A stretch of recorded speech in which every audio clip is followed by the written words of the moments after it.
All right, thank you everyone for joining us for our Vision Zero Implementation Subcommittee meeting. And I did put together just a quick slide deck for tonight's meeting. I'm trying to minimize something else. Great. So one moment while I share my screen. Just want to make sure everyone can see my screen over here and that everybody is in the right place.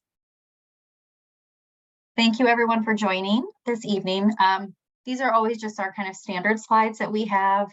The video function is dismantled for non-panelists, but the question and answer function is available for any member of the public who would like to post a question. All meeting materials following tonight's meeting will be posted to the Vision Zero implementation website. If you are joining us from the phone, the instructions, as they always are available for you on the screen. And I believe that we would need you to select *9 to raise your hand, and you will be identified by the last 3 digits of your phone number if you do want to make a comment during public comment. I do see someone with their hand raised. And so Raymond or Cynthia, I think one of you may be co-host. We will be addressing public comments towards the end of the meeting. So if you do have an immediate question, I would ask you to put that in the question chat pod, and then Cynthia or Raymond, if you could monitor that, if there's something pressing at the moment that we're going through the slides. Okay, I'm seeing a thumbs up from Raymond, thank you. And again, just to review our meeting norms, we are committed to learning and avoid speculation. We encourage you to ask questions through the Q&A feature so we can explore the issues together. When speaking over the phone, please move to a quiet area and silence any background noise. Please remember the importance of rights and dignity of others. With that, we ask that you critique ideas, not people, and are thoughtful about your language. We will remove you if any of that language is offensive. And I'm just pulling up tonight's agenda.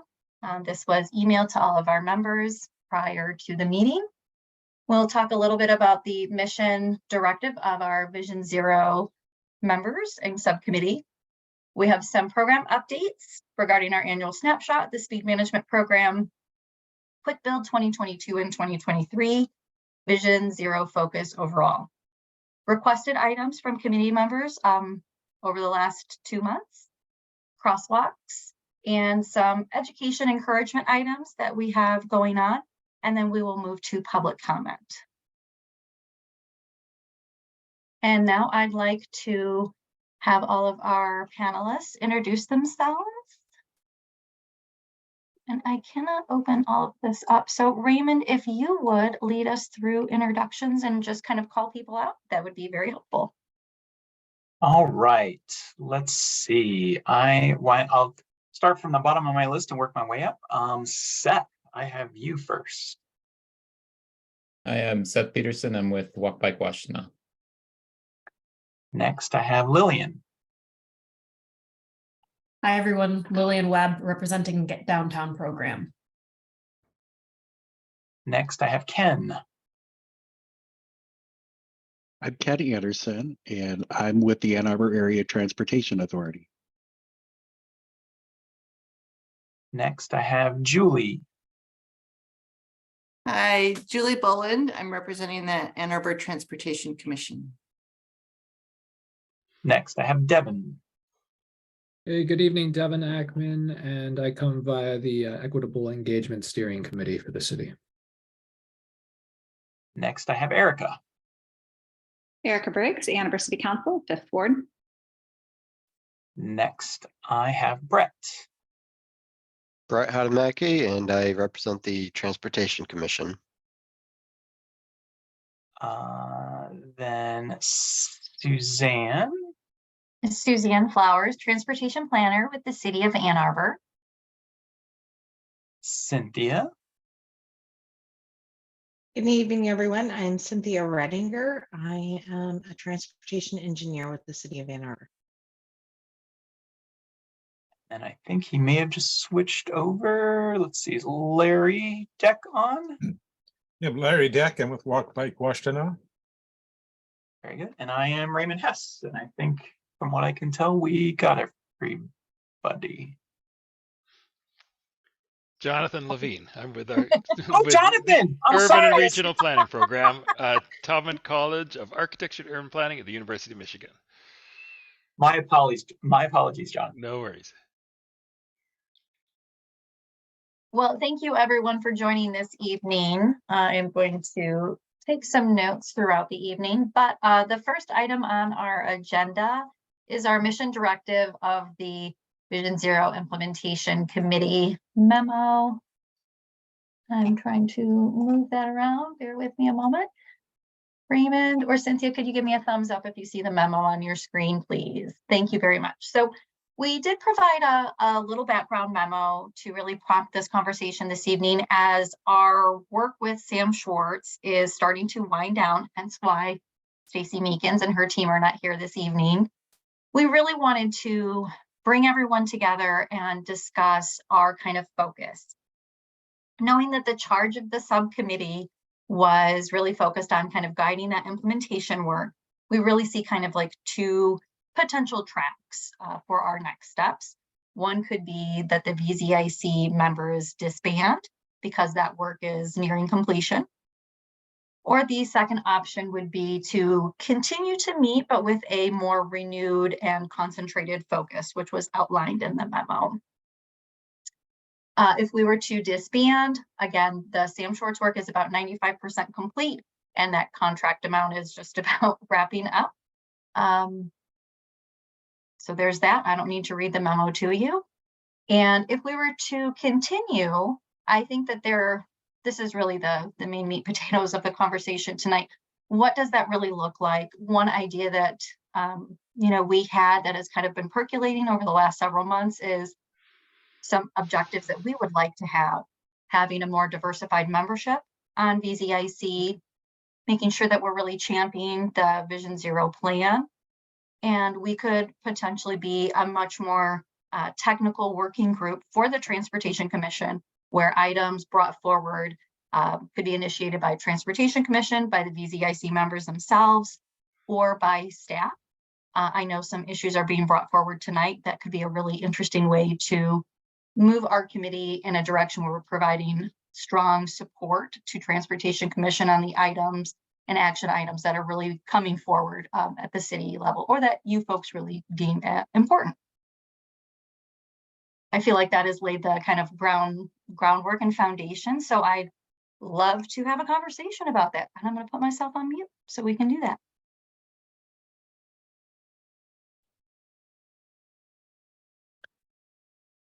Brett Hadamaki here. I can't say that I have a strong preference either way, but I do have a little bit of a concern of going forward if this is the place, the de facto place that we review and review projects and have some technical discussions. There's a place for that in the commission itself as well. I just don't want this to be the place where we discuss all projects. And I mean, all projects have a Vision Zero lens, or it could be seen through a Vision Zero lens. So I just worry a little bit that, it would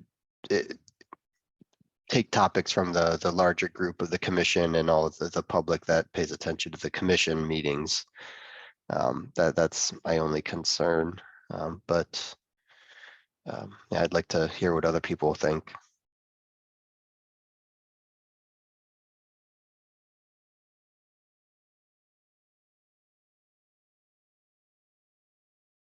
So I also have some concerns about duplication, but I think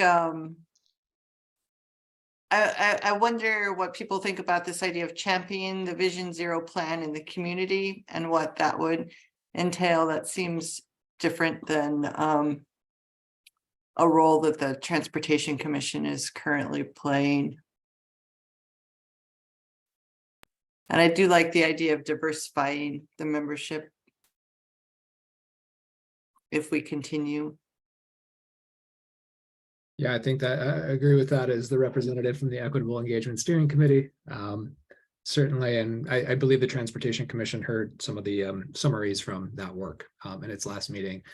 I would agree there's something that could be beneficial of championing, but I also have some concerns. I've had the pleasure of serving on I don't even know what it's called anymore, the A20 ambassadors and several other things. And if I'm being completely frank and honest, they're not very well sourced committees.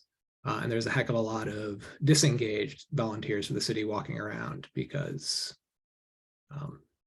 there's not adequate, there's a lot of care and feeding that goes into that, I guess I'll say. So just be mindful of that from a staff side.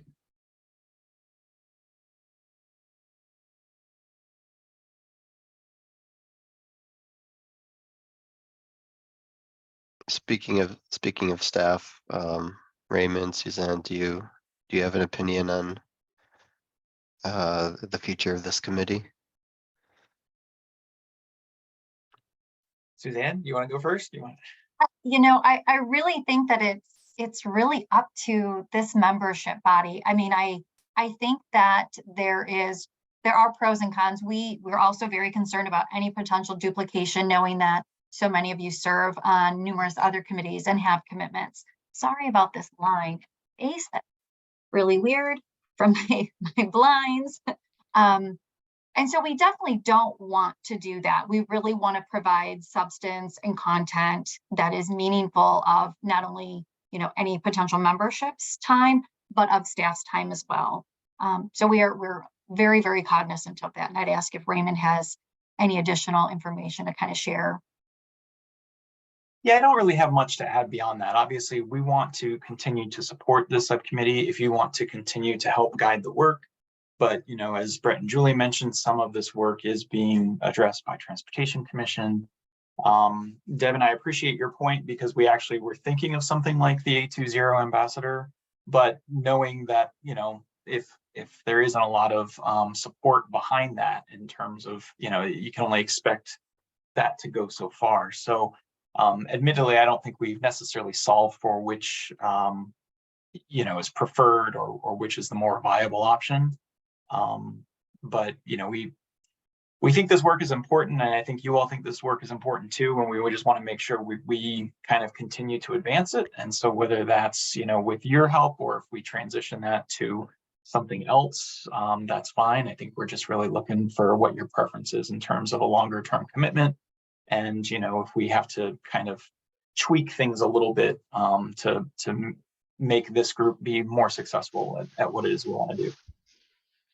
Yeah, I mean, I'm optimistic that Vision Zero mindset has proliferated amongst the Transportation Commission and staff.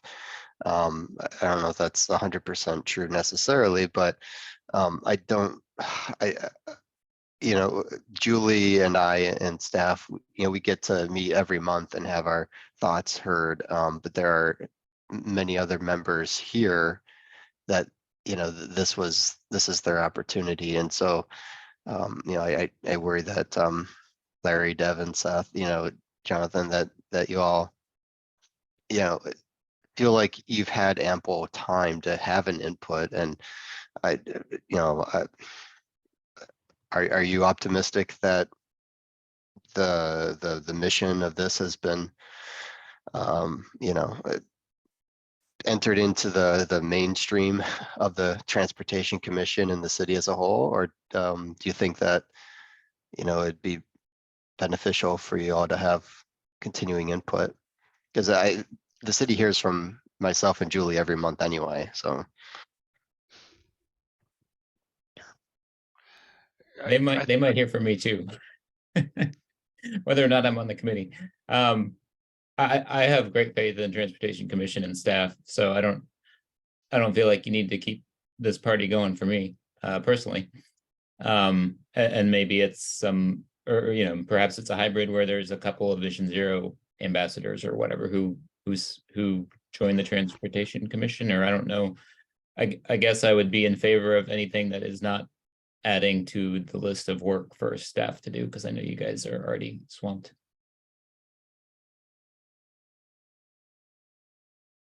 Speaking for myself, I would say I would be willing to continue for the committee to continue and for me to continue on it. I have no individual need to do so. I think the main thing is we are a subcommittee of the Transportation Commission, so we serve at their pleasure. If the Transportation Commission feels that there is a role that it would be sensible for them to chunk off some part of the commission work and delegate it to us, then that's a rationale for continuing. If they don't feel that way, then I would say it's probably fine to wrap up. I guess I basically feel like Seth and Jonathan, if there's a particular need for this subcommittee, then continue it. If not, then the people on the subcommittee can have input through the Transportation Commission if they want to. And I guess one question I have, as I understand the Vision Zero plan that this subcommittee's that staff's been working on for the subcommittee will be wrapped up this summer. Is that right? Yeah, I think that's about right. We're at about 95% contract completion with Sam Schwartz. And so we're finalizing any of the technical memos. So I anticipate that. Oh, it's already April. Sorry, I'm still looking for the beginning of April. So I expect that within the next couple of weeks. And then making sure that there isn't, we would vet that through Raymond to make sure that there isn't anything in there that would be shocking or anything. That information would get posted to the Vision Zero plan site, and then we would work to incorporate those elements throughout where it was kind of deemed appropriate. So I guess the question would be, is there any need for further comment on that document from this subcommittee, or can it just well go to the Transportation Commission for their review? What would be the logical step there?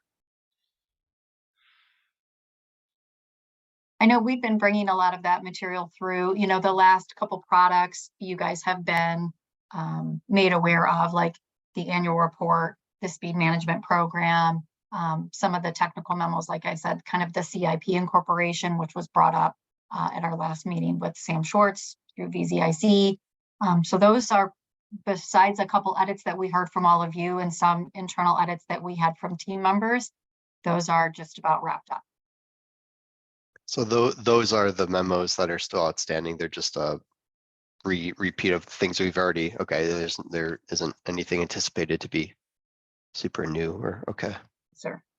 Okay, so it sounds like most of the work on that from this subcommittee is complete then. In which case it might just well go to the Transportation Commission, I suppose. Yeah, I think I would just echo what previous three people have said is, staff time is precious. And, I was used to consult, we used to try to get away the red herrings and get the actual work that has to get done.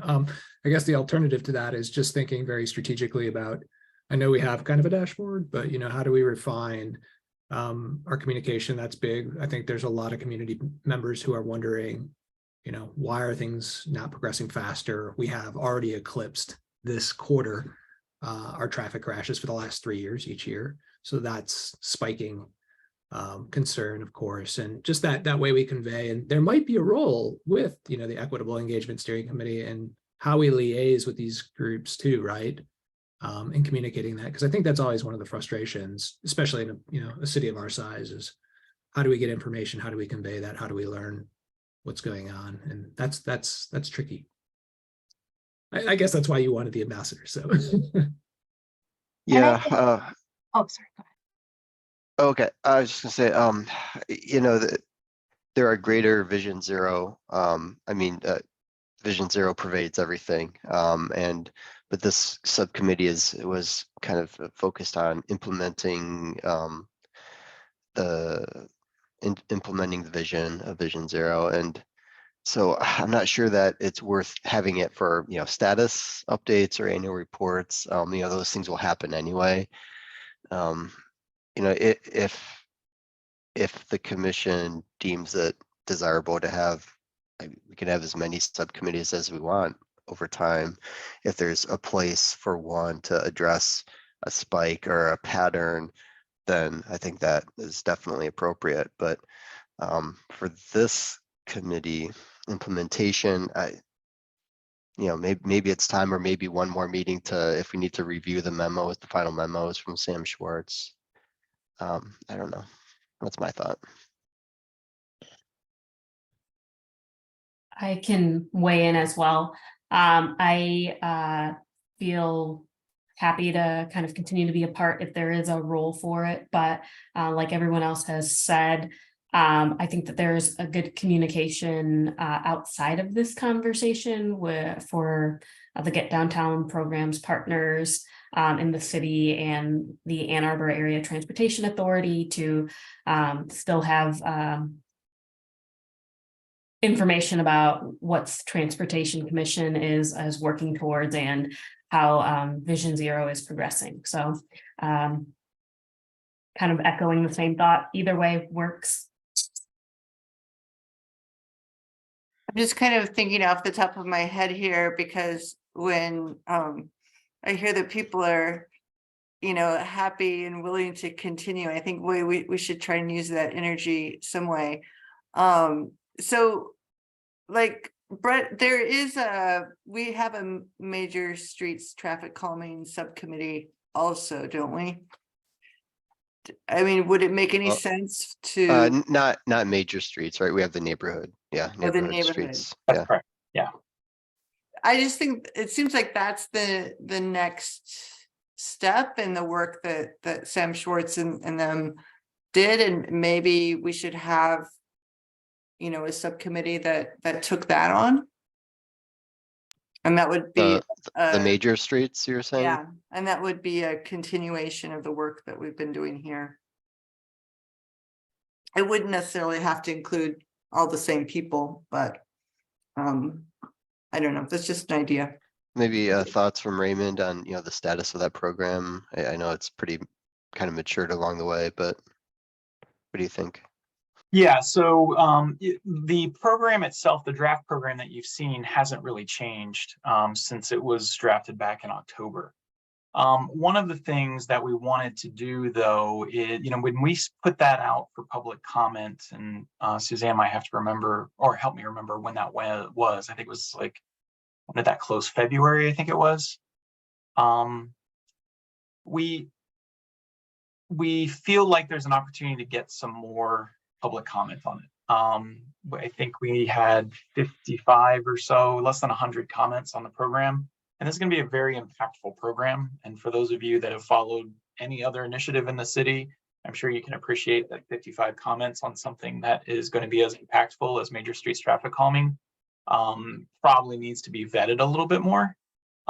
So currently what we're working with Sam Schwartz on is a series of focus groups. And the reason why we thought that might be good is we can have a more, instead of sending out a survey, we can kind of do a random selection of individuals throughout the community, sit down with them, have sort of a frank conversation about their impressions of the program, how well they think it works, and really use it as an opportunity to kind of tweak it before we roll it out. So that's kind of what we're working on right now with the Sam Schwartz team and their sub-consultants to work through that. As a matter of fact, just today, Suzanne gave me a methodology by which, to select people randomly to participate in that. So, Suzanne, do you have any other details that you need to correct based on what No, I mean, I'll just, we're jumping the gun a little. We will be discussing that, so I'm happy to answer questions about that now, or I'd like to kind of put a pin in that and make sure that we have kind of a direction, or I guess I'd really be looking for some kind of a formal motion, something along those lines, that if we want to move forward, what that would be. If we don't want to move forward, then I just want to make sure that we have that information to present back to Transportation Commission. I mean, I think I could draft something either way, but just want to make sure that I'm really clear on that directive. It can, based on what I've heard so far, and I've been taking notes as well, maybe if I could throw something out there and see if you all think it's maybe the right step. So there was one suggestion that I think maybe Jonathan suggested that since technically this is a subcommittee of the Transportation Commission, maybe we float something to the Transportation Commission first or at their next meeting to suggest that, you know, if the charge of the Vision Zero Implementation Committee should shift, or is it, you know, time to sunset that group, we can kind of get some additional perspective from them. Then I think I also heard a suggestion, I think from Brett, that we should probably have at least one more meeting of this subcommittee to finalize all the final deliverables that have been developed so far by Sam Schwartz, the memos. And then that might be an opportunity too, that if you still see a gaping hole that needs to be filled, then that might give new charge, new direction, new focus, if there is, you know, the need to continue to meet. So I know that's kicking the can a little bit, but this is kind of a big decision. I don't want you to fold if you don't feel like you need to fold, or I don't want you to continue to meet if you feel like there's not enough reason to meet, but maybe we can tie a bow on some things and see if there's anything left. What do you all think of that? Does that sound like a reasonable approach?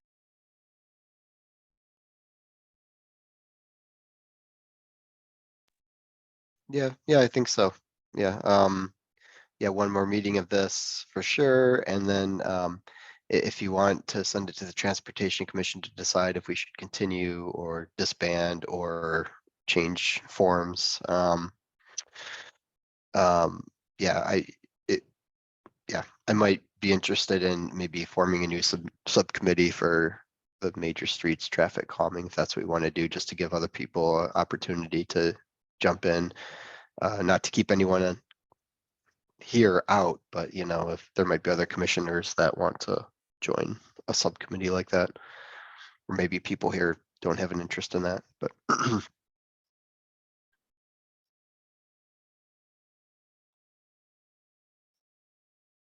Okay, I think that sounds great. So we will, I do have that in the slide deck when our next meeting is. So I think I have a very clear direction. And thank you all. I really appreciate this conversation. So I'm going to move along to the Vision Zero program updates. I am very, very happy to share our very first annual snapshot. And I'm hoping it will load.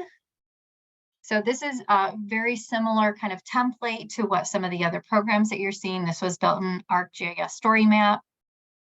So we just have some general information about that we will be reporting on this annually.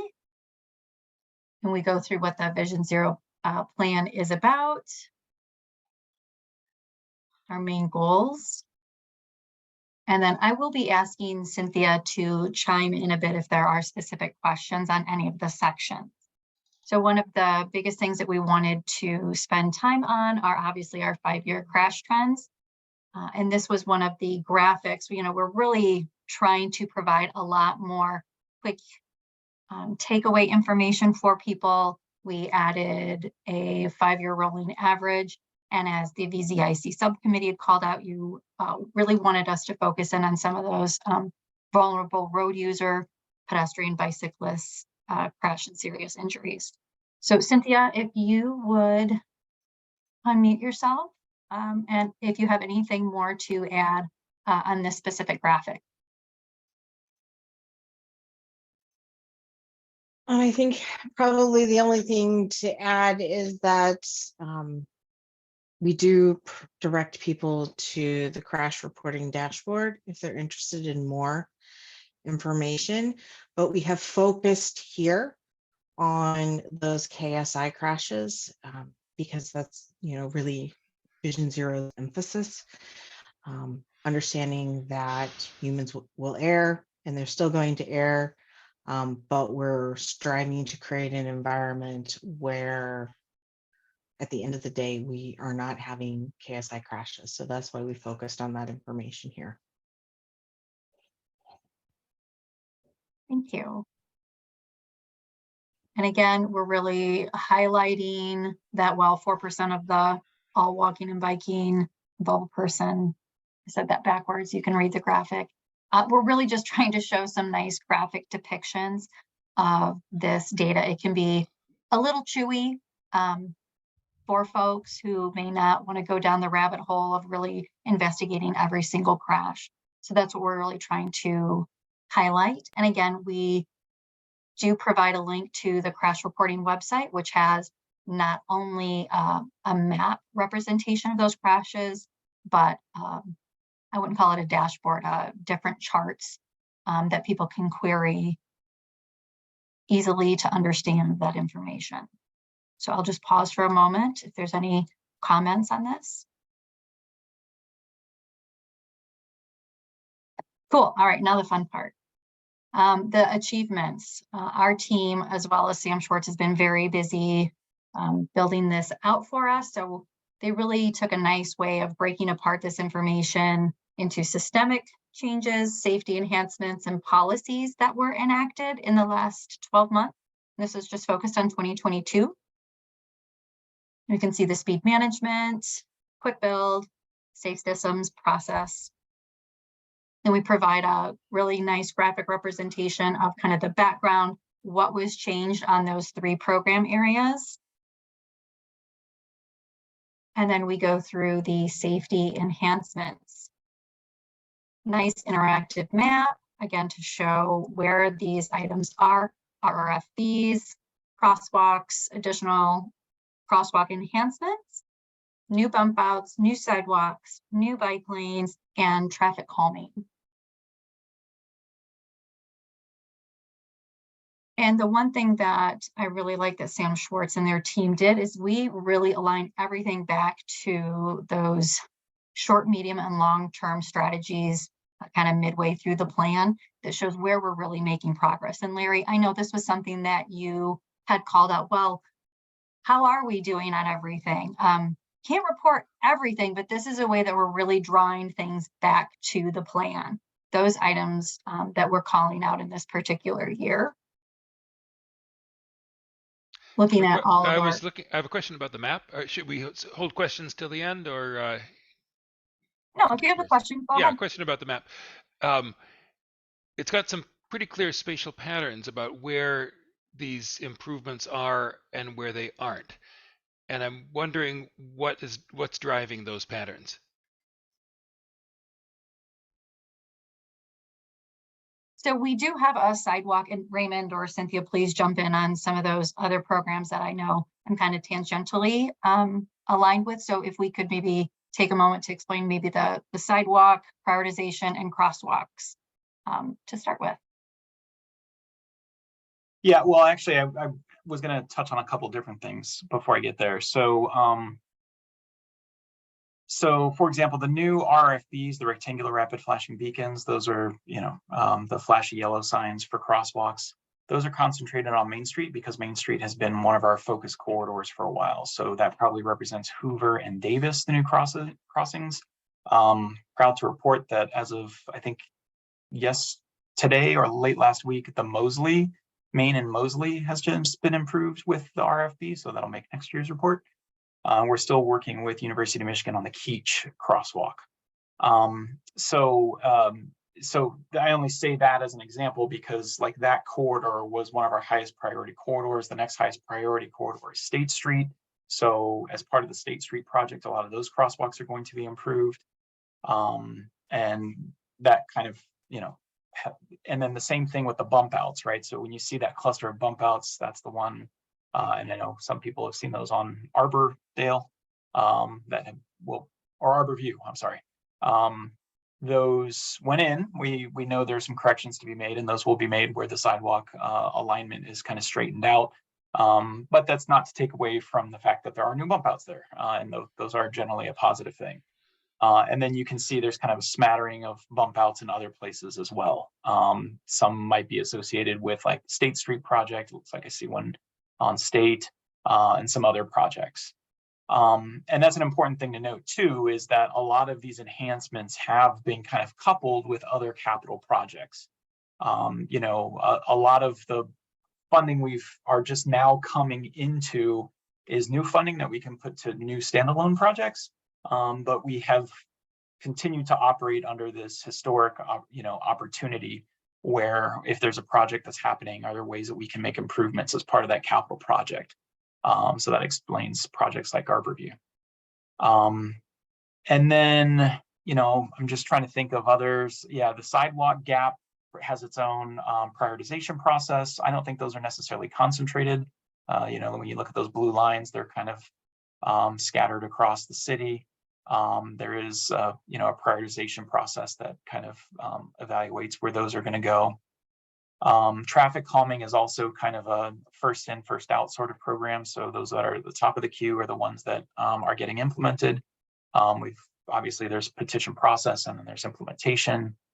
And then bike lanes are, just where we've had opportunities to either put in standalone bike lanes or couple them with other capital projects. So you can see some of the DDA work, you can see some of the work we did on South Main Street, and new segments that were put in next to the standard, some of that stuff. So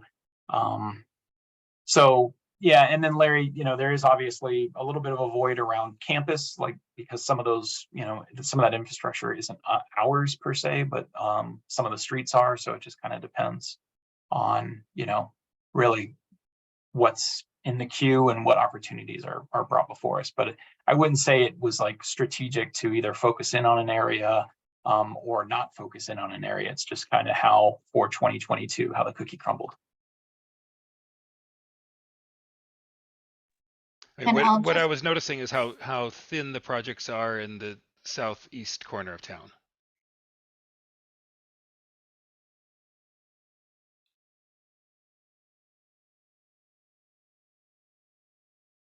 Yeah, and I that's a fair comment. I think there is going to be some interesting developments for 2023. Platte Road, you're going to see some new bike facilities pop up on Platte. I'm not familiar with all of the other projects we have going on, but for example, we are looking to lower the speed limit on East Packard. That might not fit nicely into one of these categories, but it is something we're currently working on. So we are looking for opportunities all across the city, including the southeast as well. I had a quick question about the rollout of the no right turn on red downtown resolution. Where are we on that? Or are all the signs that are going up, or are they still going up? And yeah, Julie, at staff today, my staff meeting, I think we said we are substantially complete with that. Perhaps the last piece are signs that need to be affixed to the mast arms, because the way we attach them is a different kind of mounting device, and we save those for last. But talking to the signs and signal supervisor today, he said if it's not done already, it will probably be done by the end of this week. have there been any education pieces that have been rolled out? Maybe I haven't been paying attention, but I haven't really been aware of them. Yeah, I know we worked with Robert Keller in communications. I believe there was there was a social media post a little while ago, and then my team also helped work on some informational brochure materials that could be shared in person or posted. I can follow up with communications and the police department to see if those are being utilized or not. Thanks. Yeah. On the quick build page of the city, there's some images of 5 or 6 intersections downtown and the kind of treatment that could be done to them. Is that level of intervention still in the works? I'm just wondering what's the status of that?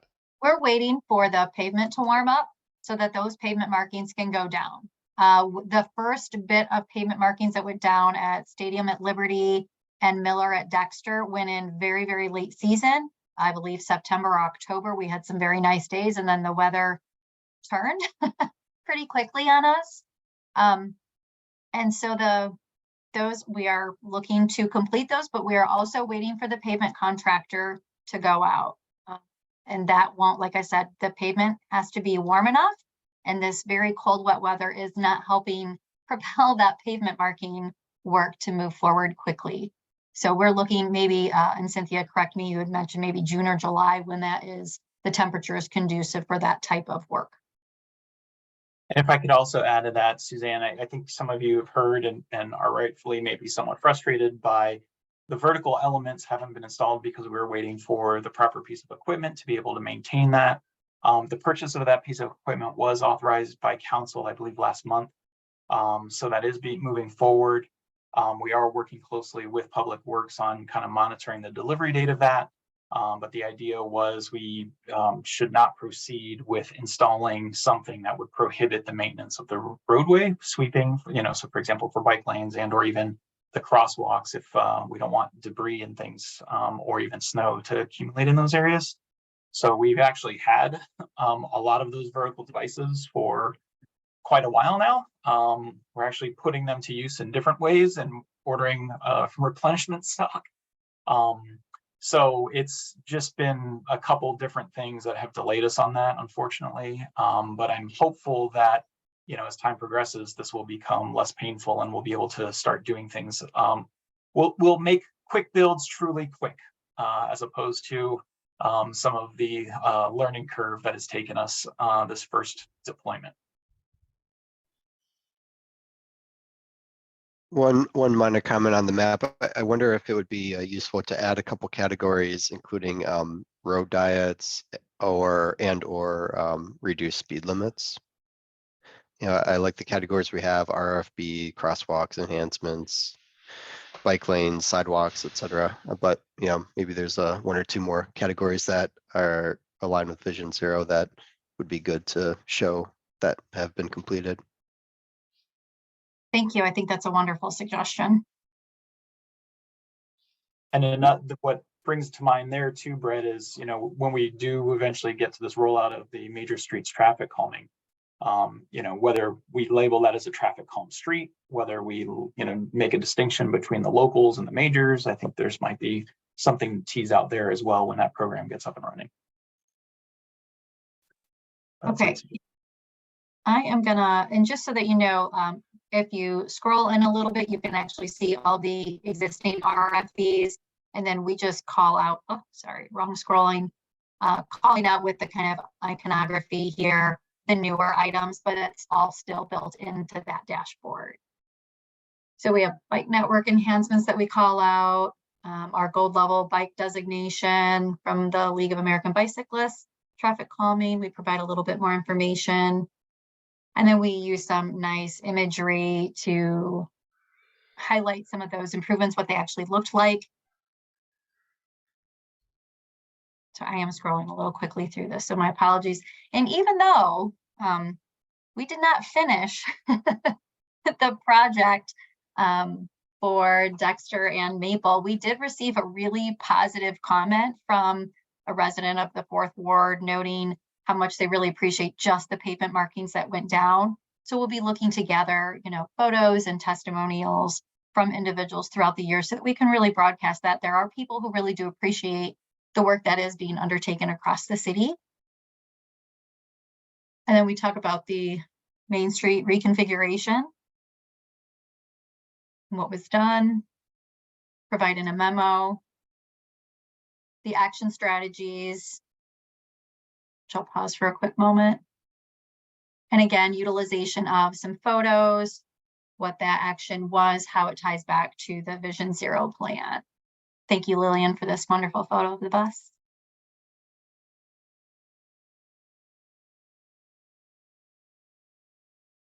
We also note our community engagement efforts, the Vision Zero meetings, general public engagement meetings, events that we held, utilization of different social media messaging, and then what is upcoming. So that is that. So for program updates, if there's nothing else on the annual report, I'll pause for a moment. Hey, Suzanne, thanks for sharing this. Looks good. I guess I'm curious, where does this live when it goes live? Kind of It will live on the Vision Zero implementation homepage. So Okay. everything that, like, where we have our quick builds, our speed management, this will just be another kind of category as part of that main landing page. That way everything goes there and we direct everyone there. And this probably doesn't bear mention, but I'll mention it anyway. The city is currently working on a complete overhaul of the city's website. So my point is simply, like, if you bookmark your page now, in some period in the future, this web page will probably get reshuffled around in terms of look, feel, and organization in a good way. A lot of the I think Suzanne is participating in that more than myself, and she's seeing a lot of really positive developments on the way the new city website is going to look. And there's going to be a whole new structure to how all the departmental pages are done too. So we'll just be mindful of that in terms of how, we're pushing out a lot of information, right? I mean, and so we want to make sure that people can find the information that they're looking for related to our initiatives, that it's all within a couple clicks. All right, so thank you for allowing me to walk you through the annual snapshot. You were the first group that got that preview. I will be putting that on our main page tomorrow. So I really appreciate just that information that you provided in the discussion. So Raymond already talked a little bit about the speed management program.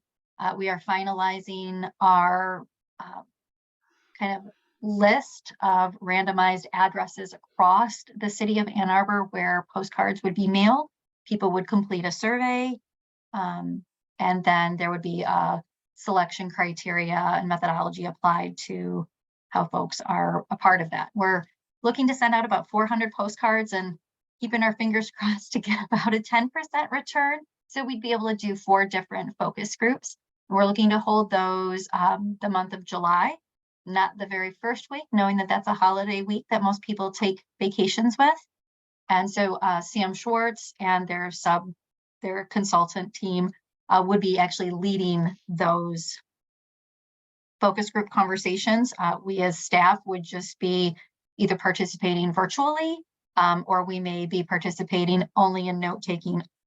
We would not be asking questions, just there to make sure that we're capturing information.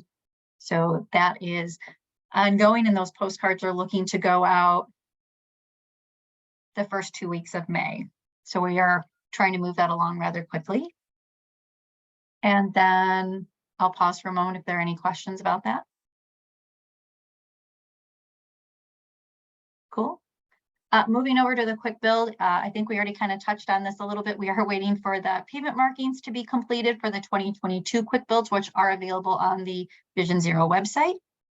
And then we are finishing up a contract, which I believe was just executed with HRC to do our next set of quick build 2023, if you will, which we're looking to add hardened center lines at intersections and also adding vertical delineators in our current painted buffered bike lanes all across the city. So that would be about 11 miles. So anything that is currently painted buffered, we'd be looking to add in some level of kind of quick build, either a city post or the potential utilization of those.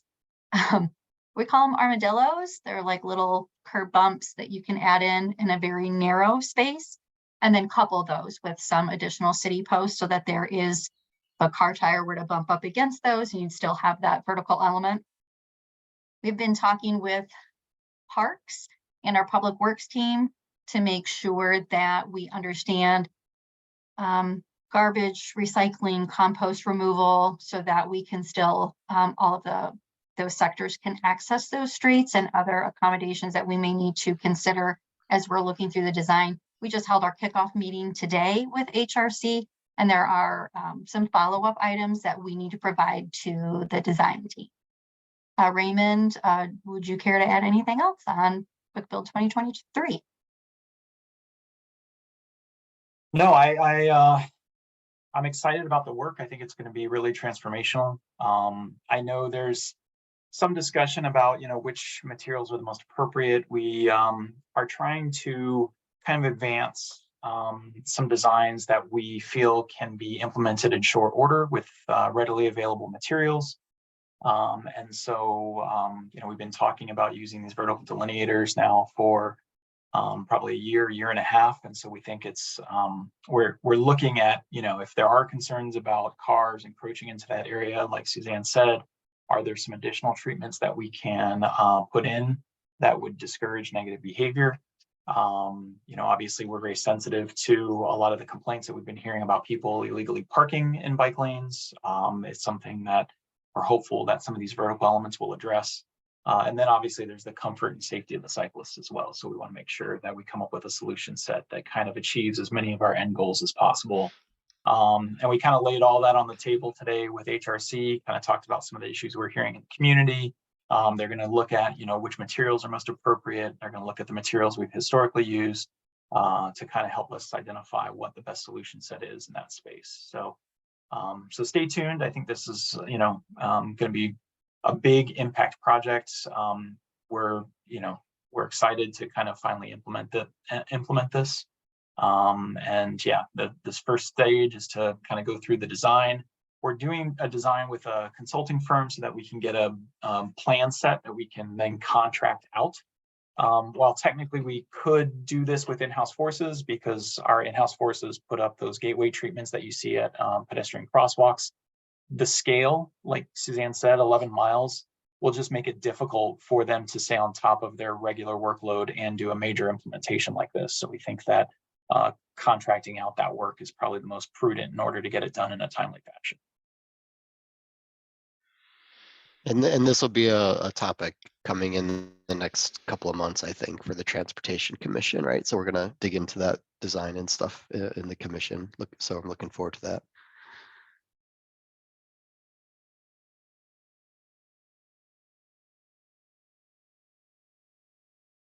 Yeah, Councilmember Briggs. Yeah, sorry to chime in a little bit late on the speed management program question, but I didn't I chime in earlier because I was in the car. So I was wondering in terms of the focus groups, it makes sense to be digging in deeper when there's only 55 responses and all of that. But I'm curious, that's a pretty low response rate for one of our city surveys. And so I'm just curious if we've kind of examined why we think that there was such a low response rate on that. Was there just something about survey design or, the timing it went out? I'm just curious if it might be useful to couple those focus groups or, follow up on those focus groups with another survey following that or something like that when there's more. I did not do a great job of explaining that thoroughly. It's so focused in my head, my apologies. So because we only received 55 comments on the initial very soft rollout of the speed management program story map, we wanted to do a better job of really having people dig in to the nuts and bolts of the program as it currently exists. So we will be developing as part of the focus group, our kind of endorsement program where people will actually try to do an endorsement, make sure it's working well, have them give us the feedback on, I'm going to do this on my phone. This isn't working well, so that we can retool, go back if there are elements within the program itself that don't make sense, that we need to really reevaluate, look at our process. We can come back and do that. And then we would have a much more significant, what I call like a hard launch of the program with a series of, I'm thinking at least 3 public open house meetings to let people know this is the program, this is, the process, here are the steps that we went into developing this. And again, this is not like, I don't see this program as we've done it once and now like we're never going to tweak it. I don't think that that's probably appropriate. Conditions change, our economy changes, and we need to be able to change with that as well. So I hope that helps a little bit. If that's still unclear, I'm happy to address any questions, or Raymond or Cynthia again. Thanks. Yeah, and I'll just say we were kind of surprised at how low the response rate was on that. Suzanne, you'll have to remind me, but it was open for months. I think it was several months. And so it was kind of surprising. The best theory we have is, we tend to get a lot of comments on very specific things that people can kind of relate to the geography because they drive the road, they bike the road, they walk that road, and so they have strong opinions about it. But when we had kind of a general sort of thing that, wasn't really geography based, it was more kind of approach based. Perhaps maybe people didn't feel as invested in that. That's a theory. I can't prove it, but we felt like for that reason, we just felt like it was worth going back out and asking a different group of folks, and then, like Suzanne said, maybe even supplementing it with some open houses and things like that. So I think that one of the focus areas that I've been doing is utilization of creating and curating social media messages that we can give to our communications team, that we can utilize the A2 News notes, newsletters, word of mouth, doing presentations to other community organizations as well. Because as Raven said, like, we know that this is going to be controversial, so we really want to build some community support, and at least start with an inform, let people know about the program before we really start making any kind of major changes. And again, like, there's always that opportunity if something is not going well, then we need to kind of retool where appropriate. But through this committee, we have talked a lot about this program is data-driven. It is going to be based on speed, and that is not going to be an easy conversation for people to hear when they're running late and they want to get to their business, their work, their restaurant quickly. We really have to utilize that messaging, and I think we need to do a really good job of marketing and messaging that as well. And throughout, I think this implementation, building that support will be really key to the long-term rollout and implementation of this specific program. Yeah, I agree with that. And I think the storyboard was, if I remember things correctly, it was a little, you're kind of getting a general sense of what the tools that are being presented, but it was a little hard to provide feedback on things. I guess it sounds like this is part of the role of the focus groups in terms of thinking about the communications, but I do think one of the opportunities of pulling together these focus groups would be to help to get some feedback on which messaging is the most effective at explaining this program. What are the sort of, these are big transformations to our streets that are going to be happening, and folks will be frustrated if they don't feel like that they've been communicated appropriately. And so, what that appropriate communication, testing some of that out and getting reception to that, I think might be helpful. And we do have a Smith Group has put together a really nice outline of the questions that they want to ask, and there is a lot on the engagement. We know that that's a really important part, so it's nice to say, all right, this is how we're going to do this focus group.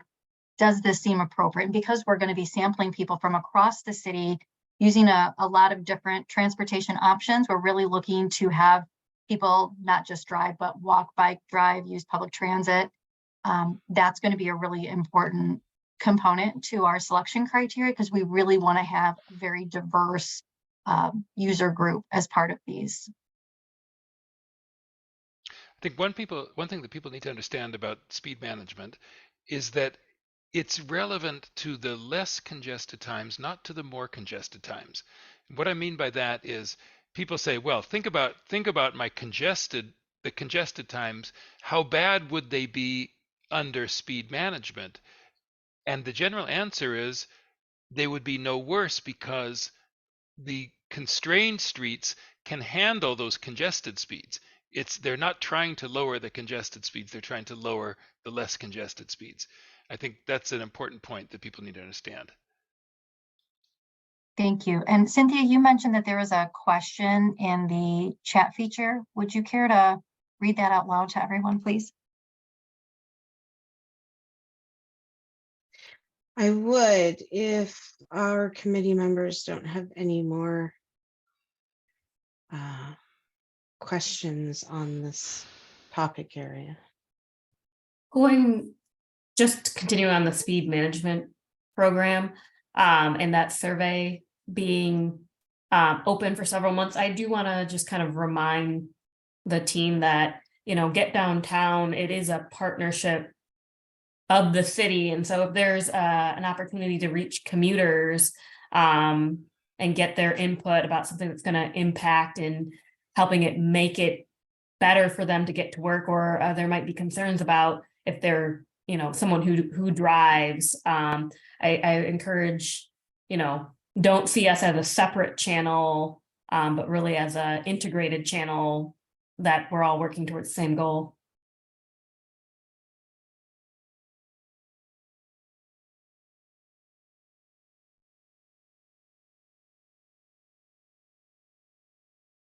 Thank you, Lillian. Are there any other comments on this topic? And really, Cynthia, I'm going to turn it over to you in a minute anyway for the last bullet, and then maybe the question, if you could, please. That's true. So our question was regarding the annual snapshot and the question of why we don't have more current crash data in the snapshot. So when we are reporting out these official numbers, we use the Michigan certified crash data set. And there are good reasons to go with the certified data set. And the majority of them focus on the fact that sometimes crash severity changes. It can change up to 3 to 6 months after a crash has actually been reported. And the other thing is that when we use the certified data set and we pull the crash data for the city, then we are getting all of the responding agencies. And so that's important because not all of our crashes are responded to by the Ann Arbor Police Department. Sometimes Michigan State Police is responding to them. Sometimes it's University of Michigan PD. Sometimes it could be one of the townships if you're out kind of towards the boundary of the city. So that's why we report out the certified data set. And the certified data does lag a little bit. So the 2022 data has not been released yet. That is typically released in, it has historically been released in late spring, and that release date has been pushed out a little bit more towards mid-year. The last couple of years, it's not anything we have any control over, but that is why we don't have more recent crash data in that data set. I can say that through the work that we did over the course of the last year, getting our crash reporting into these electronic formats that are much more easily updated as soon as that data is available, then we are able to go ahead and feed that into the analytics software, and it will be able to update those much faster than we have in the past. I'm looking at the question. I don't know if we're talking about the same one, but the question indicates that we've had 6 killed and significant injury crashes in the first quarter of 2023. Is that, first of all, is that correct? And secondly, do we have any idea what's going on? And if that, is that 7, Devin? Any idea of what's going on, and is our program up to the task, or up to the urgency of the task? Do we need to, is there any adjustments we need to make given this rather significant development? Yeah, I'll take a stab at it and I'll let others try to fill in the blank. I think, yeah, it's, anytime there's a serious crash, it's of concern to us. So, we definitely take all of the, fatalities and serious crashes very seriously. And I think, the work that we're doing here is really meant to try to advance bringing that number down. One thing that we didn't report on because it's not directly related to this, but is tangentially related to it. It'll show up in next year's snapshot. We are also working on designs for the Jackson crosswalks, because one of those serious injury crashes was on Jackson. We've been kind of working with MDOT for, I think, over a decade to try to get that work done. And, thanks to some, residents that were bringing this attention forward, it helped us to continue to elevate that issue with MDOT. We had a series of meetings with them in the field last year. So, that's one example where, there is a crash that happened at a location that we have long talked about for improvements, and we are trying to advance that through MDOT. I think one of the things that we've talked about is, to the point that Cynthia brought up, we are monitoring the crashes, but at the same time, we're also trying to stay resolute on doing the systematic and programmatic changes that we've talked about to be data driven, so that, again, that data that we get, that certified data, feeds directly into kind of our decision making processes. And so knowing where there have been historic trends, right? So this is one of the reasons why we use a 5-year rolling average, knowing where there are concentrations of crashes, looking at those heat maps that you've all seen before. Taking all of that information into account, in addition to the crashes that have happened this first quarter. Yeah, it's troubling that there are 6 or 7 K+A crashes in the first quarter. It's hard to know if that means that our trend for the year will be above where it's at now. I know it's logical to jump to that conclusion. It's logical to kind of come to that conclusion, I guess I should say. But crash patterns do fluctuate throughout the year. The winter is when days are dark and there's snow on the road and there's snow on the sidewalks. It tends to be one of our more dangerous times of the year. So, I wouldn't necessarily assume that just because there were 7 in the first quarter, that there will be 7 every quarter moving forward. That's not necessarily how those trends work. So, yeah, I know I'm kind of talking in circles and probably not exactly addressing it, except to say, we are following it, we are taking it seriously, but we're also, all the work we're talking about with you all today is meant to kind of help, address these issues. Cynthia or Suzanne, anything to add to that?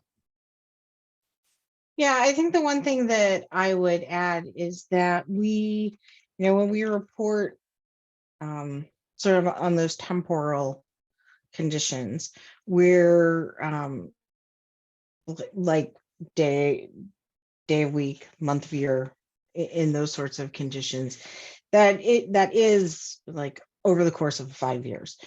We don't report that out per year. It would, data, trying to make sense of data would be a little bit harder. But what I'm really getting at is that it really does fluctuate from year to year. So not every year follows that sort of that average that gets reported out when we report out the 5-year data. Sometimes concentrations of crashes, particularly the KSI crashes, happen in different portions of different years. So all of that is my long-winded way of saying that, I support Raymond's statement that it is the crashes that we have seen to date this year are not predictive of what we will see for the rest of the year.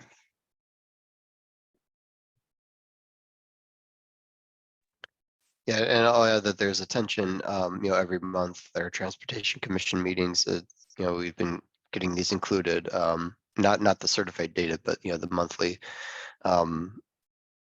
crash summaries, right? Raymond, you include it in your staff update at the end of every meeting.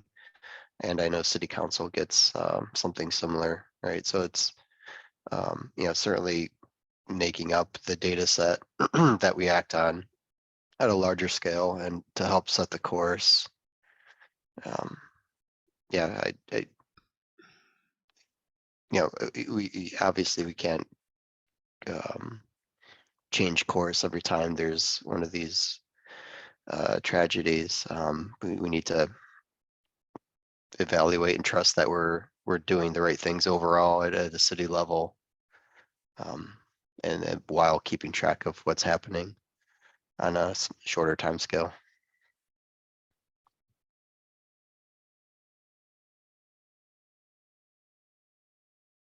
Councilmember? Yeah, thanks. Just a couple of follow-up questions on that. had not heard before that the Michigan Certified Data Set that the around the concept that the crash severity can change. So that's interesting. I was just curious. I don't briefly, do you have any information about like who updates that information around crash severity? Typically, it's the reporting agency. So here's an example. Crash happens. It is reported as, let's say, a B-level injury. Immediately, like the person is able to go home. They get up, they walk away, they go home. But later that evening, they black out and have to be taken to the emergency room.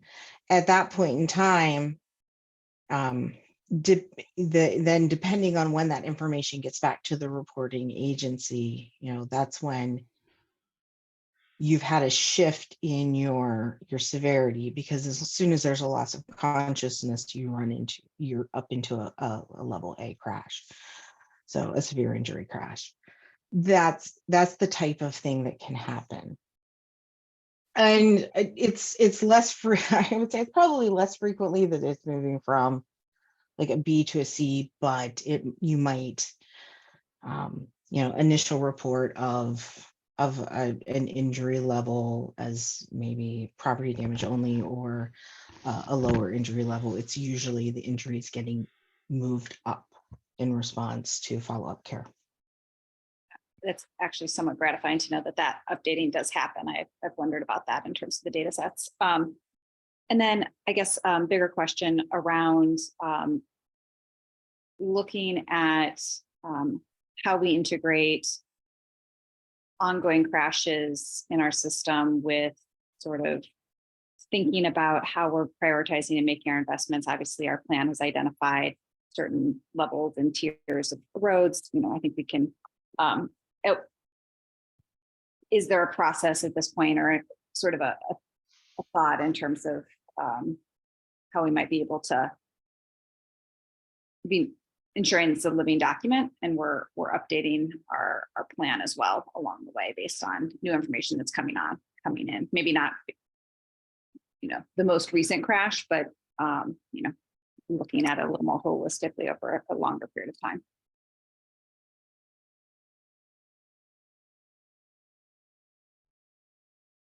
Yeah, so if I clarify the question, Eric, is this speaking to, so for example, we have the tier 1 and tier 2 safety corridors in the plan. So I think if I'm understanding your question correctly, is the question making sure that map is kind of regularly revisited to reflect where, like for example, a fatality on a corridor is one of those kind of defining characteristics that changes something from like a tier 2 corridor to a tier 1 corridor. Is that kind of what you're getting at? Yes. Yeah, no, I think that's a great suggestion. I don't think we have, while we produce the different crash maps, both in terms of heat maps and then concentration of crashes and plot those out, we probably do need to kind of come up with a strategy whereby we do need to go back and update or append the existing the Vision Zero transportation plan to reflect kind of these updated data sets. So I think that's a really good suggestion. It's one that we haven't necessarily programmed because we're kind of tracking it through a separate lens, but bringing it back to kind of the document that rules it all. I think there's definitely some validity there. It's a good suggestion. Actually, Raymond, I'm going to follow up with that because your staff is ahead of you.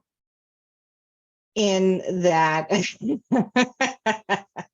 so for those of you who aren't aware of the Vision Zero Lunch and Learn series that Suzanne and I are working on, and legitimately Suzanne's doing the majority of the work putting this together. I'm just kind of showing up and talking.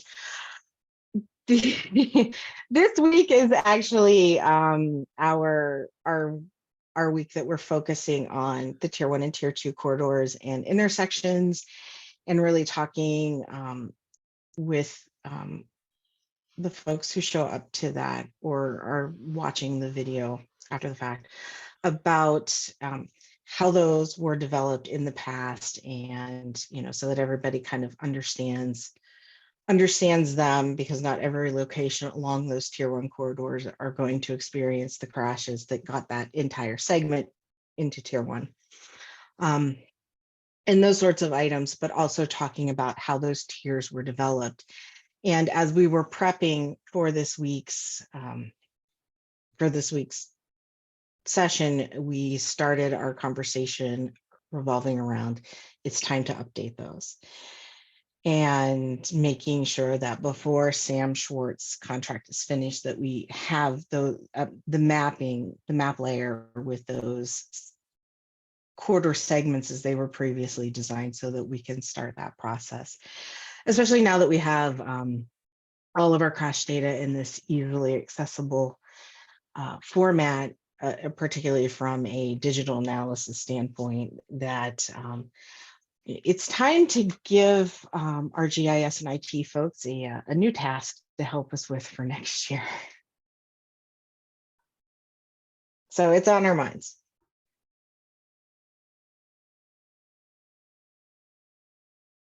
Any other questions? I'm just noting the time. And I am definitely a stickler for time and not wanting to take up everyone's evening, full evening maybe. So I am going to go to kind of our requested items. There was a request brought forward from our last meeting to now to talk a little bit about crosswalks. There's been a lot of conversation about delivery vehicles blocking. I have to say, I was biking one day in the cycle track, and I saw a UPS driver not only go over the median for the cycle track, drive through the cycle track, and then park on the sidewalk. So I thought that was very memorable for me. So this hits home for me as well as a cyclist and pedestrian. But I just wanted to allow a little bit of space for the individuals who had brought this forward to kind of frame the context of why they wanted to bring this forward. I think Brett and Jonathan, these were your items. So I was the second one. Maybe Brett wants to go first. Yeah, I mean, I think this really originated with an email from a constituent, right, about the crosswalks delivery vehicles. Well, there's a bigger issue of delivery vehicles in bike lanes in general. But I think this was for crosswalks. There's a tendency for delivery vehicles to park between the start of the no parking zone and the crosswalk, whether that's 10, 20, 30 feet. So if they're parked there, it reduces visibility of pedestrians that are entering the crosswalk from that side. And so, what can be done, what has been done. I know some of the quick build projects, I think on Ann or other places, have addressed this with some paint and posts or soon to be posts. So maybe just a brief description of, the problem as you guys see it, and efforts so far to try to contain it. I think I summed up that email. I can't remember if it came through Dharma or Erica, but if anyone else has any other recollections, please chime in. I certainly see it all the time. I just want to make sure I'm not forgetting anything else that person brought up. Yeah, Brett, I mean, I think it's a great point. It's something we all kind of get very frustrated about. I got into a verbal altercation with a produce delivery driver about a week and a half or so ago that had extended the range. This was on Liberty, I forget if it's Maynard or Thompson, and they had extended their ramp across and over the crosswalk, so that if you were to try to use the crosswalk, you would have to limbo over it or get a running start and hurdle over it. And when I asked them that they need to move, and they said, well,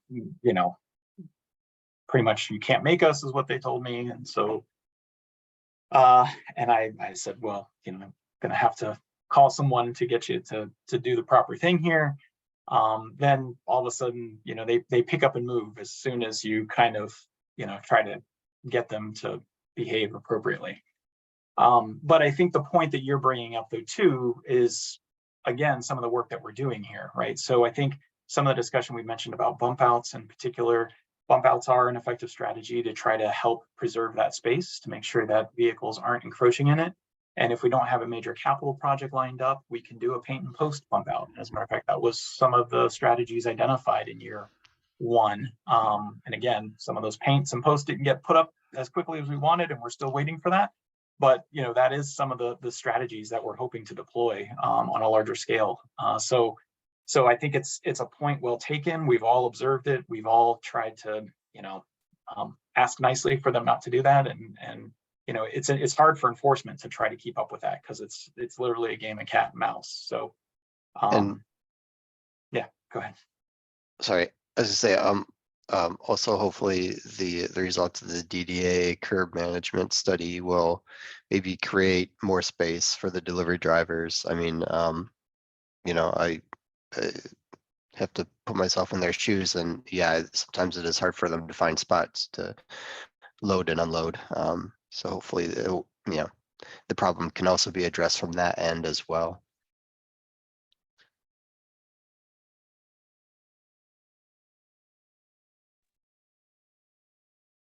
All right, Jonathan?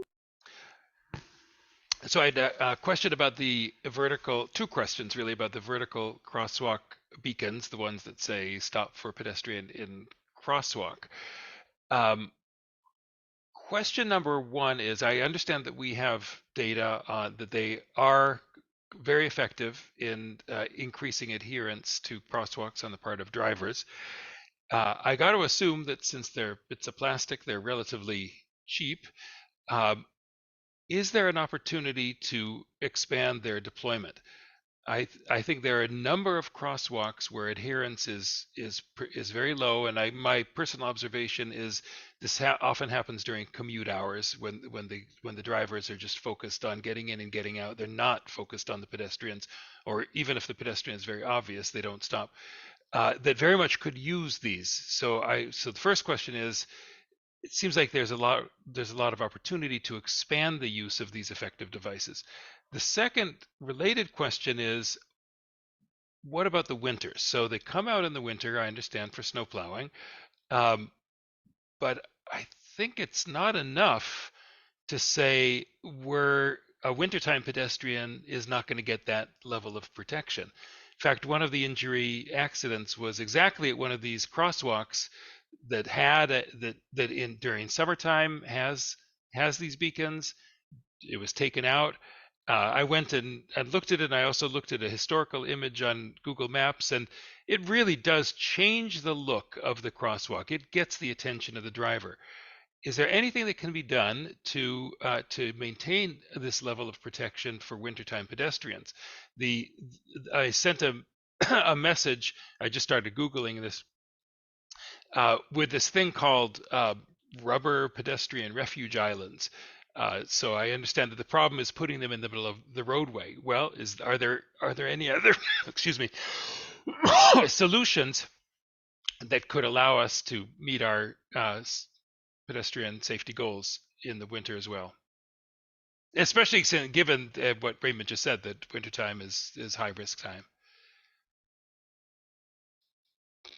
Yeah, Jonathan, I think those are two great questions. I think to the first point, is there an opportunity to expand their deployment? Generally speaking, yes. If you have specific locations in mind, send those our way.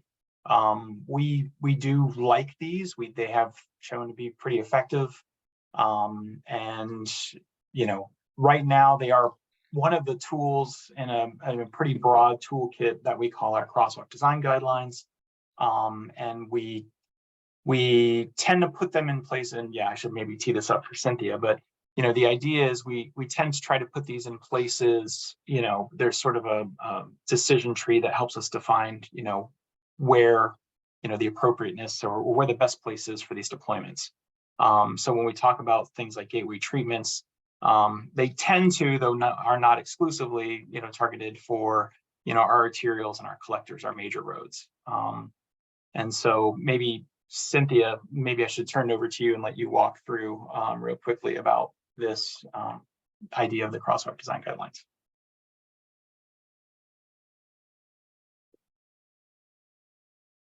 You're on mute still. Sorry, forgot I muted it. My young roommates were making some noise out in the rest of the house. So I apologize if you hear them. So what we have here is kind of the overview of the decision tree. This is a snippet from our crosswalk design guidelines, which are available on our website.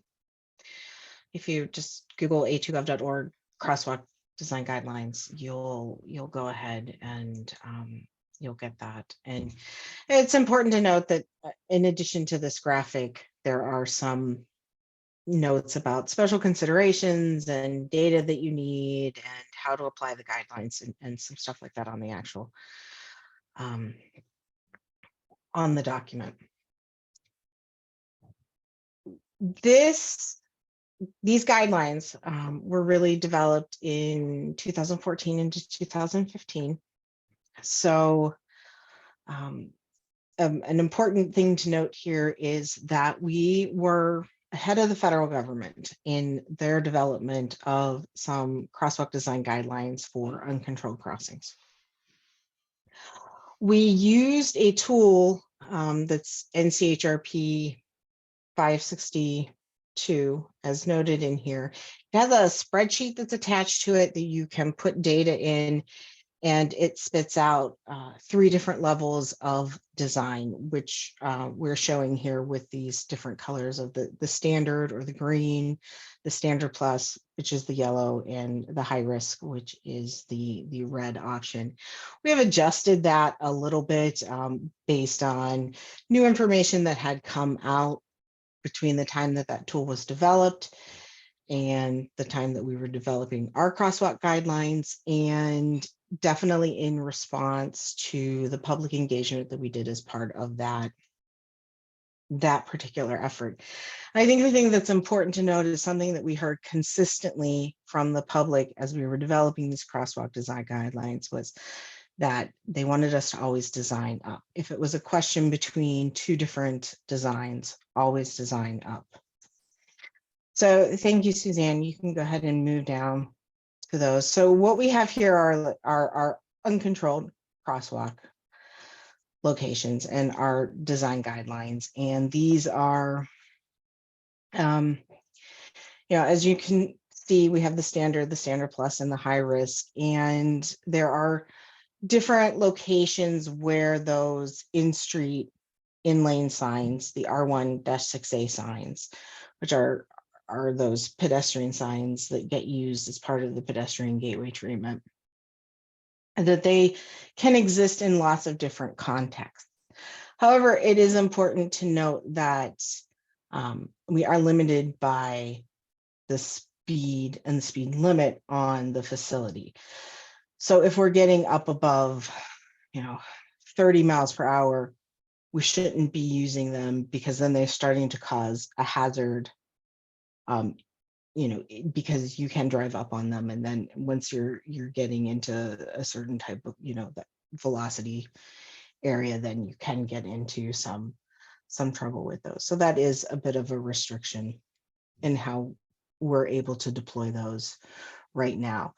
These elements will be really great to partner with our speed management program, because as we are bringing speeds down, then we will be able to deploy these in more locations. I think another thing that's important to note is that I believe we've added locations absolutely every year that we've used them. Maybe not during the pandemic. Maybe we did not add any in 2020, but we are, we add these types of signs in a lot of different locations, and we have some quarter projects planned for this summer where we'll also be adding pedestrian gateway treatments in at the end of that project, and we have that nice fresh pavement to be able to mount these onto. And then there are also guidelines for controlled crosswalks. Another thing that I would point out is that we do use, and Suzanne, I don't know, did you pull the field guide at all? Because transportation research is ongoing and ever changing. If it's all right with you, Suzanne, I will share the field guide for just a moment here so that you can see the field guide. So this is our, this is a Federal Highway Administration document. It is a field guide for selecting countermeasures at uncontrolled pedestrian crossing locations. This document came out after our crosswalk design guidelines. And instead of looking at where we chose to use our national functional classification, so those are local streets, collector streets, arterial streets, and number of lanes, we used national functional classification as a sort of proxy for volume and speed, whereas this particular document uses vehicle volume and speed and doesn't address the national functional classification. So regardless of how a street would serve the transportation network, these are the speed and the volume are the factors that get used in this particular methodology. So usually after we've done an analysis for a crosswalk location with our crosswalk guidelines, we'll also check it with this document because it came out more recently. And whichever one has a more conservative recommendation, so designing up, that's what we go with. So that's kind of like the overview. Yeah, and all just of to that being clarify, said, conservative, that whatever has the higher order. yeah, we stepped on our designing word. up. Yeah. Yes, designing up. Because I said that at Transportation Commission, and I'm not sure that I was clear. I want to be clear that when I say we're being conservative in our design, we're doing more. So that be all of that being said, we do value the pedestrian gateway treatments. We are still installing them in new locations. We try to install them in series, if instead of having just an isolated location, if we can, trying to find corridor where we can do several along. Pontiac Trail is a great example. We have several along it. So just in case anyone's curious, they're about $375 for the foot, the bottom, the recycled rubber piece, and the uprights. And how many times we have to replace the upright depends in a year. It varies pretty widely from location to location. And the question about how we can afford similar protection in the wintertime. Yeah. We want the same thing. I will tell you that definitively. Cynthia, I'll take a stab at this again, and you can fill in the blanks since it predated my time here. But my understanding is we tried to keep the gateway up one year, and it didn't go particularly well. I think many of you on this call also understand and appreciate even some of our sidewalks are not cleared in a timely or consistent fashion. And clearing the crosswalks associated proves to be as difficult, if not more so. One of our fears is unless someone goes out and does the handwork, because that's what would be required to get out of the plow and actually shovel, then we create a separate issue whereby there's a sort of ice dam that forms. And I know many of you have probably experienced this, in the curb area when you leave the sidewalk and enter the roadway. That's where a lot of that ice dam happens. I would love to solve for that. It's something we would love to see. It's quite frankly, a capacity and staffing or person power issue. It's not something I don't think we can ask the adjacent neighbors to do because it's outside, that's the public right of way at that point. So just admittedly, we haven't solved for it. It's something we'd like to solve for. We've tried it. It didn't go particularly well. And so, we see the need just like you do. Cynthia, do you have any additional context about the experiment from a couple years ago? Yeah, I can give a little bit of additional information. Early in the fall of that year, we had met with our public works staff, and we had discussed the fact that we really wanted to try this and see if it was workable and if they were supportive of it. And everyone felt that it was something that could be done. We should try it. We should experiment with it. So we picked some high priority crosswalks that we wanted to be able to give that extra safety boost towards, and they were all near schools. And where we ended up with, we got a lot of complaints after our first snow event that the crosswalks were icy, that things didn't get cleared.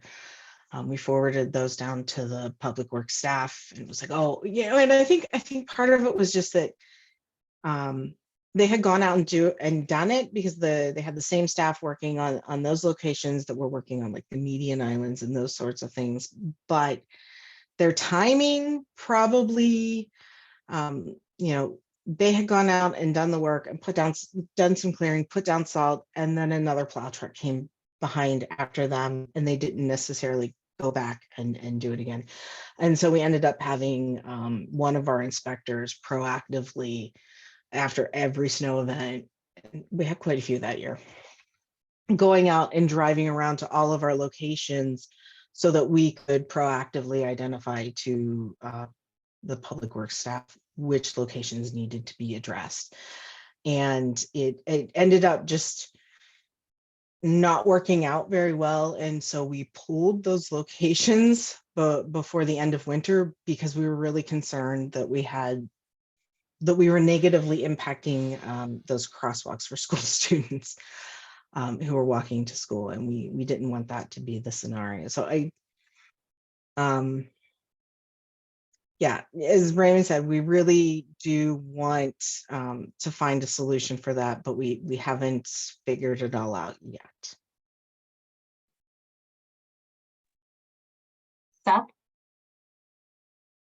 Yeah, I was just gonna add, I mean, I've witnessed all this and I really appreciate y'all's efforts. And I guess I'll just reiterate that's why I feel like the major streets traffic calming is so important. Just as Cynthia said, she can't even put these signs out unless the speeds are low enough. And I feel like so much of our issues with yielding are not that people don't want to yield, but that they're going too fast to yield. And so hopefully, if we can get the speeds down, we could put more signs in, but hopefully we don't need the signs as much at that point. Because I realize the maintenance is really challenging.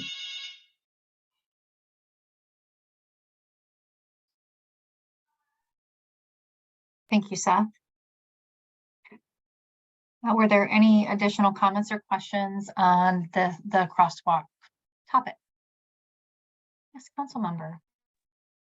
Thank you. And thanks for that information. I hope we continue to see if we can figure out a way. I know it's a challenge, and if there's a budgetary way to solve it, then that is achievable. It would be good to know.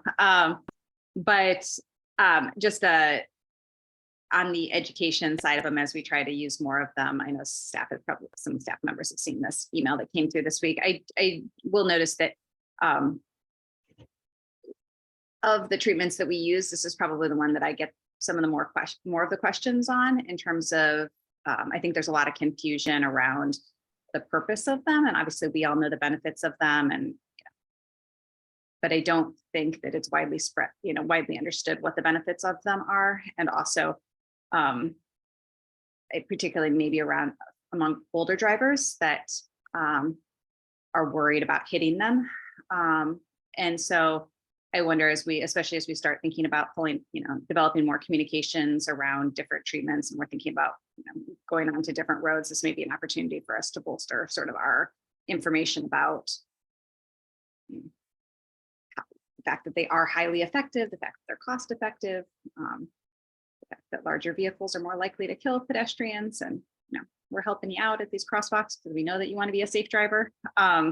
So I don't know. I just think it's an opportunity to improve our messaging about why we're using them, because I think there is some confusion amongst the community, even though they're great. Thank you. I appreciate that.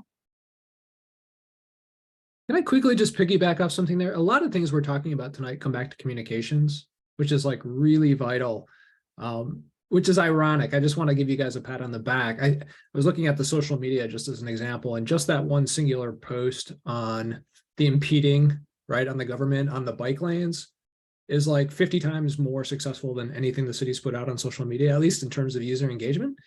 So I think there's something to learn from that as we're thinking about what that robust strategy. I was thinking a lot about that with the signage downtown, the no turn on red, that earlier topic.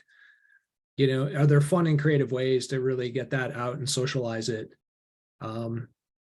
Because it seems to be effective, at least in engaging people's eyes and ears. Well, one of the things, and what a great segue, unless there's other comments on this, is kind of our education encouragement items. I will go back to sharing my screen real quick. So one of the, just want to make sure you can see the education encouragement slide. Great, thank you. One of the things that we have been doing with the help of our almost now leaving intern, Caitlin Sledge, is a My A2 Commute campaign. So we're really trying to get people to share their kind of version of their commute. So we curated some messages for walking, biking, taking public transit. We did a couple videos. I finally got one person to share on Instagram. I felt super excited about that. As a, almost middle-aged person, I don't do a lot of social media, but I know that people are doing this, and we really want to try to use some kind of low cost but highly effective ways to communicate with the public. That's one tool. It is not the only tool that we can possibly rely on. We're going to have to use a suite of solutions. Maybe it's direct mailers, maybe it's things in utility bills. That was something that Cynthia had brought up. And so we really are trying to kind of build some capacity. But please remember, it's usually me that's making these, and my colleague Trevor. So it does take a little time to get enough of that content to push over to our communications team. And they do a wonderful job, but knowing how great Lillian's support and kind of pushing some of that messaging, I think that we can utilize our partnerships a lot more to get that information out, and then maybe do some, like I said, some targeted mailings or targeted efforts towards certain demographics or certain kind of neighborhood areas where we're seeing a higher concentration of new R16s going up. We can use the data to help us better define that geography. So a couple of things as we're winding down our slide deck. We are doing a League of American Bicyclists League certified training on May 9th and 16th. Those are the two parts. Raymond, who is our only league certified trainer, I believe in Ann Arbor, will be doing that training. And right now, I think we have 5 people confirmed. So there is a little bit of space. If that is something that you or your organization is interested in, please reach out to me. Also, Commuter Challenge, that's a big shout out to Lillian to bring that forward. Not only are we kind of tracking what we at the city can do, but we're going to be reporting out on all the greenhouse gas emissions that we're saving through these kind of twice a year challenges. That's a great way for us to really meet our carbon neutrality goals. And one thing I'm really excited about is our Bike to Work Day event on Friday, May 19th. Last year, I believe that we had 6 stations. We're up to 16 through the hard work of Get Downtown, Walk Bike Washtenaw, Huron Waterloo Pathway initiatives, and the city. We're bringing this event back, and we're really trying to grow it. So once all that information really starts coming out, please do share. please sign up. Please ask your neighbors and your friends to do the commute challenge and to also bike into work or wherever. It doesn't need to be just to work. So there's that. And then this is our opportunity, unless there are any questions about our education encouragement efforts right now, that I want to make sure that we yield some time to any member of the public. And so Raymond, I'd ask you to kind of moderate that piece for me. Sure thing. So anybody who is joined us today, if you just want to hit the raise your hand feature, and then what we can do is we can promote you to speak. Adam Goodman, I have allowed you to talk. Go ahead and unmute yourself. The floor is yours. Hi. So I kind of want to return to talking about how we look at serious crashes and what we do with the data.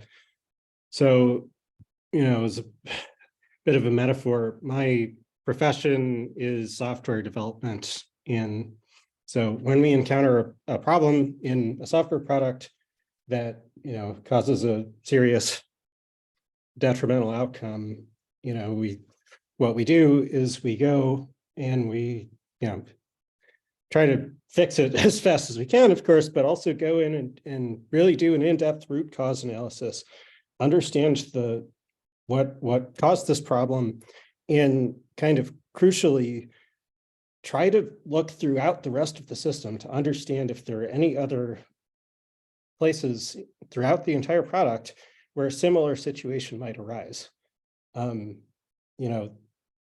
Not doing that is really bad practice. That's sort of the opposite of a systematic approach. That's what we like to call playing whack-a-mole, only fixing bugs after they've already caused you a problem.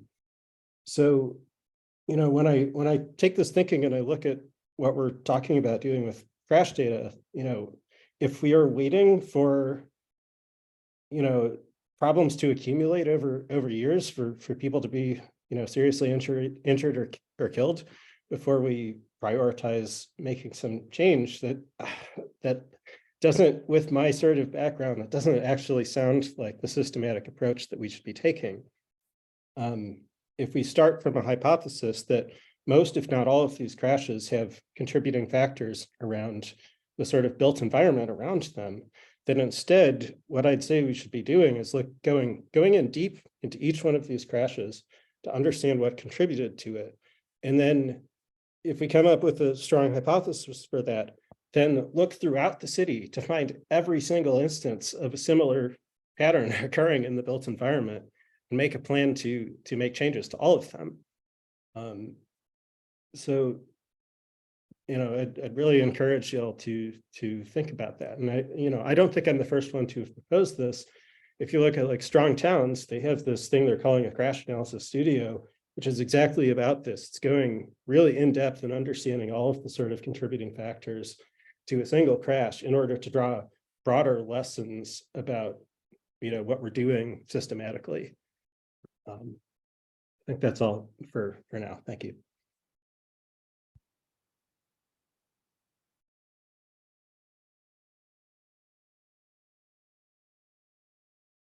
Thank you, Adam. Raymond, were there any other comments? We want to make sure that we provide that time. Not seeing any other hands raised at the moment. Okay. Any others?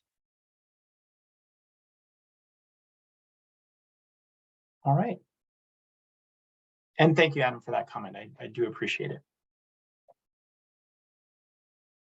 All right, we are nearing the end of our evening, and so I am just looking for our next meeting will be June 26th, again at 7 p.m. That has already been made available online. Obviously, the meeting kind of login will be made available the day of.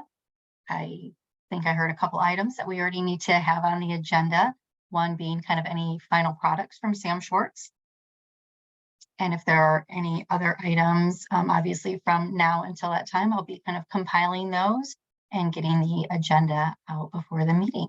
and any memos or accompanying documents as well. Was there anything else that the group would like me to ensure that we have on our agenda for June? Used to sound so far away.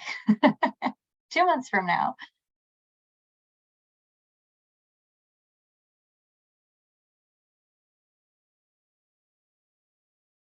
If none, that's okay. I will be, you know how to get a hold of Raymond, Cynthia, or I. We can always add items to the agenda as we did over the last 2 months. And I just want to provide an opportunity for any closing comments or thoughts.